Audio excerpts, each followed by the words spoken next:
साथियों नमस्कार। प्रतीक चौधरी एडवोकेट स्वागत करता हूं आपका चौधरी लीगल एसोसिएट्स पर।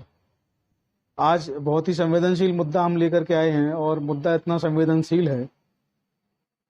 भारत में माननीय सुप्रीम कोर्ट के आदेश 19 मई 2022 के बाद वेश्यावृत्ति को एक रोजगार बताया गया है, लीगल बताया गया है। और जो भी संस्थान, गवर्नमेंट है, पुलिस है, ऑफिशियल्स हैं, मीडिया है, उनकी भी एक लाइन खींच दी गई है कि उनके इस रोजगार में, उनके इस प्रोफेशन में कोई भी हस्तक्षेप आप नहीं करेंगे, और करेंगे तो किस हद तक करेंगे। तो सब कुछ माननीय सुप्रीम कोर्ट ने तय कर दिया अपने उस आदेश में, जिसको आज हम डिस्कस करने वाले हैं। साथ ही मैं आप लोगों से एक यहाँ बता देना चाहता हूँ कि आज इस वीडियो में जो कुछ भी मैं बताने वाला हूँ वो मेरे निजी विचार नहीं है, वो माननीय सुप्रीम कोर्ट का जो आदेश है उसके जो पॉइंट्स हैं मैं आज वो आपसे डिस्कस करूँगा। केस लॉ साइटेशन में आपको बताऊँगा कौन सा है, आप लोग जाके उसको चेक भी कर सकते हैं। तो उसको केस लॉ के आधार पर ही लें, मेरे निजी विचार ये नहीं है। हालांकि ये मुद्दा बहस का है और बहस इस पर खुल के होनी चाहिए। तो सबसे पहले वीडियो को शुरू करने से पहले मैं अपने नए और पुराने जो व्यूअर्स हैं जिन्होंने अभी तक चैनल को सब्सक्राइब नहीं किया है, उनसे एक रिक्वेस्ट कर दूं कि आप लोग तुरंत से तुरंत चैनल को सब्सक्राइब कर लें, जिससे कि हमारे लीगल नोटिफिकेशंस हमारे वीडियोज़ के जब भी वो हमारे वीडियो अपलोड हो तुरंत आप तक पहुँचें और आप वीडियो जल्दी से देख पाएँ और कोई वीडियो आपसे देखने से मिस ना हो। इसके साथ ही एक रिक्वेस्ट ये भी है कि वीडियो को पूरा देखें, आगे पीछे करके ना देखें। कई बार ये हो रहा है, लगातार ये हो रहा है कि वीडियो में जब आप देखने के बाद सवाल पूछते हैं, उनके आंसर वीडियो में मौजूद होते हैं, लेकिन आप वीडियो पूरा नहीं देखते हैं, फिर आप सवाल पूछते हैं।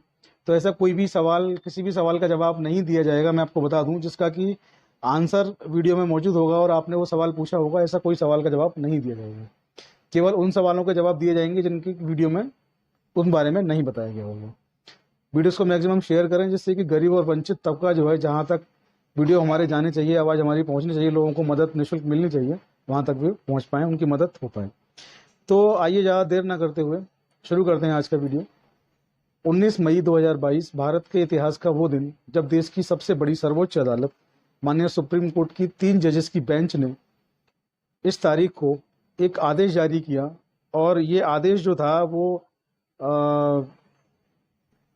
आदेश जारी हुआ और इस आदेश में माननीय सुप्रीम कोर्ट ने कहा कि भारत के अंदर वेश्यावृत्ति जो है वो लीगल होगी, प्रोफेशन के तौर पे होगी, एक रोजगार होगी, और कोई भी पुलिस, मीडिया या गवर्नमेंट उसमें हस्तक्षेप नहीं करेगी। साथ ही उन्होंने भारत सरकार को निर्देश दिया कि आपको जुलाई तक का हम समय देते हैं। हमने तो घोषित कर दिया कि रोजगार है, अब इसकी संरचना, इसका ढांचा, आधारभूत, इनको मूलभूत सुविधाएं जो मिलनी है वो आप देखिए कैसे तय करेंगे। जुलाई तक कमेटी बना करके इसको तय कर लीजिए कि इसको कैसे इम्प्लीमेंट आपको करना है। तो 19 मई 2022 का जो आदेश था, जिसके बाद पूरे देश में उथल पुथल मची, तमाम सामाजिक जो संस्थाएं थीं उन्होंने इसका विरोध भी किया, तमाम एजेंसीज ने इसका समर्थन भी किया। और मैं आपको यहाँ भी ये भी बता देना चाहता हूँ कि भारत देश उन देशों में शामिल है, उन 50 देशों में शामिल है जहाँ पर सेक्स वर्क जो है एक रोजगार है। और ये रोजगार जो है उन 50 देशों में भारत लगातार उनका साथी, उनका मेंबर बना हुआ है। तो ये भी एक बड़ी बात है कि भारत अकेला देश नहीं जहाँ पर कि इसको रोजगार माना गया, दुनिया के 50 देश ऐसे हैं जो इसको रोजगार मानते हैं। तो ये जो फैसला था, ये जो आया वो पश्चिम बंगाल से पश्चिम बंगाल के विरुद्ध एक मामला माननीय सुप्रीम कोर्ट में आया। पश्चिम बंगाल हाई कोर्ट का जो आदेश था उसके विरुद्ध रिट की गई, और उस रिट में साइटेशन में आपको नाम मैं पूरा बता दूंगा, यहाँ डिस्कस करूंगा तो बहुत लंबा हो जाएगा। तो वहाँ पर जो है 6 बिंदुओं पर यह तय किया गया कि आज के बाद जो है क्या होगा इस प्रोफेशन का, कैसे प्रोफेशन माना जाएगा। तो सबसे पहला जो उसका बिंदु है वो ये है कि सेक्स वर्कर्स को सहमति से यौन संबंध बनाने के लिए अरेस्ट, दंडित, परेशान या छापेमारे के जरिए पीड़ित नहीं किया जाएगा। इस आदेश में माननीय सुप्रीम कोर्ट ने ये वाली बात कही।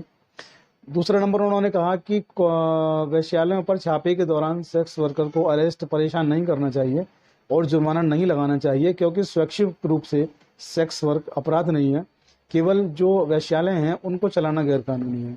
तो यहाँ पर ये बहुत गौर देने वाली बात है कि सेक्स वर्क जो है, वेश्यावृत्ति जो है, अपने आप में वो अपराध नहीं है, लेकिन किसी भी व्यक्ति को, किसी भी समूह को, किसी भी महिला को, किसी भी पुरुष को सामूहिक रूप से महिलाओं को किसी भवन में रख करके और इस तरीके की एक्टिविटी जो कराना, ये दो चीज़ों का डिफरेंस करना बहुत ज़रूरी है। वेश्यावृत्ति करना अपराध नहीं है, वेश्यावृत्ति कराना जो है वो एक क्राइम है, वो एक अपराध है। तो ये भी यहाँ समझने वाली बात है।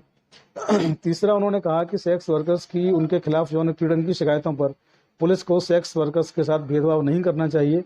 यौन उत्पीड़न के शिकार सेक्स वर्कर को हर सहायता उपलब्ध कराई जानी चाहिए, जिनमें तुरंत मेडिकल और कानूनी सहायता भी शामिल है। ये भी इसका पॉइंट था। नेक्स्ट पॉइंट था इसका कि सेक्स वर्कर के बच्चे को उसकी माँ की देखभाल से वंचित नहीं कर सकते आप। अगर किसी नाबालिग को वेश्यालय या सेक्स वर्कर के साथ रहते हुए पाया जाता है तो ये नहीं माना जाना चाहिए कि इसकी तस्करी की गई है, क्योंकि आमतौर पर ये देखा जाता है कि ऐसे जो बच्चे जो होते हैं मदर्स के, उनके फादर्स जो होते हैं वो अननोन होते हैं, उनको नहीं पता होता कि फादर्स कौन है। तो ऐसे में आप ये नहीं मान सकते कि बच्चे की तस्करी करके लाई गई है, क्योंकि पुलिस पूछती है कि बच्चे का पिता कौन है और ये इनके लिए बता पाना बड़ा मुश्किल होता है। तो ऐसे में ये नहीं माना जाना चाहिए कि वो उसकी तस्करी की गई है और उसकी माँ से उस बच्चे को आप अलग नहीं कर सकते। इसका सबसे इम्पोर्टेंट जो एक पॉइंट था वो ये था कि अरेस्ट या रेड या रेस्क्यू ऑपरेशन के दौरान मीडिया जब वहाँ पहुँचती है तो जो सेक्स वर्कर्स हैं उनकी पहचान को आप उजागर नहीं करेंगे। उनको भी समाज में इज्जत के साथ जीने का, रहने का अधिकार है। इंडियन कॉन्स्टिट्यूशन आर्टिकल 21 जो है वो आपको प्राण एवं दैहिक स्वतंत्रता का अधिकार देता है, और आर्टिकल 19 जो है आपको किसी भी तरह के प्रोफेशंस को अपनाने की छूट देता है जो लीगल प्रोफेशन होंगे। तो ये अगर प्रोफेशन, सुप्रीम कोर्ट ने कहा कि ये प्रोफेशन है तो ये वो कर सकते हैं, और उनकी पहचान जो है कोई भी मीडिया, कोई भी संस्थान उनकी नाम, उनकी आइडेंटिटी, किसी भी तरह की उनकी पहचान को पब्लिश नहीं करेंगे, उनके फोटो वीडियोस को पब्लिश नहीं करेंगे। ये माननीय सुप्रीम कोर्ट ने यहाँ पर रोक लगा दी। और नेक्स्ट पॉइंट इसका ये था कि पुलिस को कंडोम के इस्तेमाल को सेक्स वर्कर के अपराध का सबूत नहीं समझना चाहिए। अगर उनके पास कंडोम्स जो हैं बरामद होते हैं तो आप ये ना समझें कि वो सेक्स वर्कर ही हैं। और बचाए गए सेक्स वर्कर्स को कम से कम 2-3 सालों के लिए सुधार गृहों में भेजा जाना चाहिए। और अगर सुधार गृहों में मजिस्ट्रेट जो हैं उनको ये पर्याप्त इस बात के साक्ष्य मिल जाते हैं, आप सबूत वहाँ पेश कर देते हैं सेक्स वर्कर कि वो अपनी मर्जी से वहाँ गए थे, जो भी उन्होंने किया उसकी सहमति थी, तो उनको आप रिहा भी कर सकते हैं। और कहा कि केंद्र सरकार और राज्य सरकारों को सेक्स वर्कर को उनसे जुड़े किसी भी पॉलिसी या प्रोग्राम को लागू करने के लिए या सेक्स वर्क से जुड़े किसी कानून सुधार को बनाने के लिए सभी डिसीजन मेकिंग प्रोसेस में शामिल करना चाहिए। तो ये कुछ बिंदु थे जिन्हों पर माननीय सुप्रीम कोर्ट ने ये चीज़ बिल्कुल क्लेरिफाई करी, और सेक्स वर्क को जो उन्होंने एक रोजगार के रूप में मान्यता दी। 19 मई 2022 भारत के इतिहास में अभूतपूर्व दिन कि इस वर्क को, वेश्यावृत्ति को, सेक्स वर्क और वर्कर्स को लीगल जो है मानते हुए उन्हें और रोजगार के रूप में उनको परिभाषित किया। और ये कहा कि कोई भी पुलिसकर्मी या कोई भी मीडिया कर्मी या कोई भी सरकार इनके काम में हस्तक्षेप नहीं करेगी।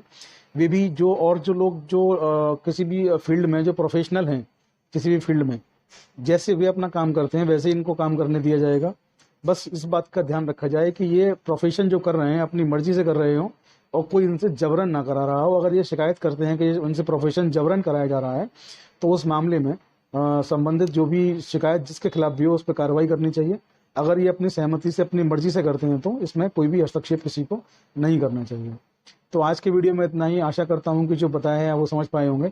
आपके कमेंट्स, आपके सुझाव को आमंत्रित करता हूँ। अपने कमेंट्स, अपने सुझाव लिख भेजिए। जो भी आपको वीडियो में लगता है कि रह गया बताने से, आप कुछ बताना चाहते हैं, सुझाव देना चाहते हैं, आपको सुझाव आमंत्रित करता हूँ। बने रहिए चौधरी लीगल एसोसिएट्स के पास। मिलते हैं अगले वीडियो में। जय हिंद, जय भारत, नमस्कार।